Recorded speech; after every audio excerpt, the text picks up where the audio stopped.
என்னோடய பேர் வந்து பிரியதர்ஷினி. நான் கன்னியாகுமரியிலேருந்து வந்து சென்னை வந்து இவ்வளோ தூரம் படித்து இந்த நிலமையில் நிற்கிறதுக்கு காரணம் முகவரி தான். நான் இப்போது சிவில் சர்வீஸ் எக்ஸாம்ஸ்க்கு ப்ரிப்பேர் பண்ணிகிட்ருக்கேன்.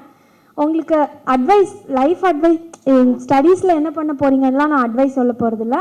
எனக்கும் முகவரிக்குமான பாண்டு கொஞ்சமாக சொல்லிவிட்டு உங்களால் முகவரிக்கு இது பண்ண முடிஞ்சால் பண்ணலான்னு சொல்கிறதுக்கு தான் நான் பேசுகிறேன். இப்போது என்ன கூட பார்த்தீங்கன்னா நானும் ஃபஸ்ட் 2 இயர்ஸ்லாம் முகவரியில் ரொம்ப ஆக்டிவாக இல்லை. அதுக்கப்புறம் தான் என்னை வந்து விதை டீம் கோஆர்டினேட்டராக போட்டாங்க.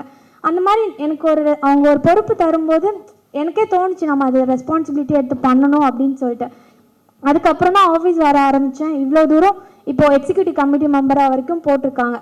அதுக்கெலாம் எனக்கு அந்த எக்ஸ்போஷர் கிடச்சது வந்து என்னால் ஆஃபீஸ் வர முடிஞ்சனால தான். இப்போது கரண்டாக நீங்கள் பார்த்தீங்கன்னா லாஸ்ட் 2 இயர்ஸ் எடுத்த பசங்களை பார்த்தீங்கன்னா ஆஃபீஸ்லேருந்து எதுனா மீட்டிங்னு ஆஃபீஸ்லேருந்து கால் பண்ணி இந்த மாதிரி சண்டே வாங்க அப்படின்னு சொன்னால் மட்டும்தான் நீங்கள் வரீங்க. ஆனால் நீங்கள் இதுக்கு முன்னாடி இருந்த பேட்ச்லாம் பார்த்தீங்கன்னா அப்படி கிடையாது.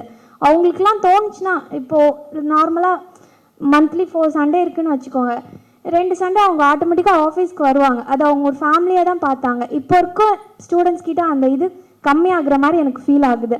நீங்கள் என்ன சொல்கிறதுன்னு பார்த்தீங்கன்னா முகவரி வந்து ஜஸ்ட் ஃபீஸ் பே பண்ணுறதுக்கு மட்டும் கிடையாது. நீங்கள் அங்கே வந்தீங்கன்னா உங்களுக்கு ஒரு நல்ல ஒரு மாரல் சப்போர்ட் நிறைய கிடைக்கும்.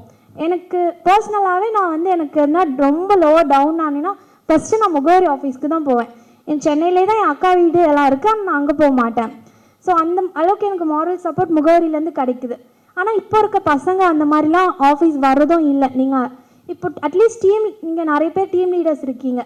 நீங்கள் ஆஃபீஸ் வந்து உங்கள் டீம் எந்த மாதிரி பெர்ஃபார்ம் பண்ணுறாங்க, நிறைய கம்ப்ளைண்ட்ஸ் கூட வருது அட்மின்ஸ் கிட்டேருந்து. ஒழுங்காக டீம் நான் இப்போது 1 வீக் கண்டினியூஸாக ஆஃபீஸ் போயிட்டுருக்கேன். உங்களோட அந்த ஃபீஸ் ரிக்வஸ்ட்டு கூட நீங்கள் ப்ராப்பராக அனுப்பலைன்னு சொல்லிட்டு கம்ப்ளைண்ட்லாம் வருது.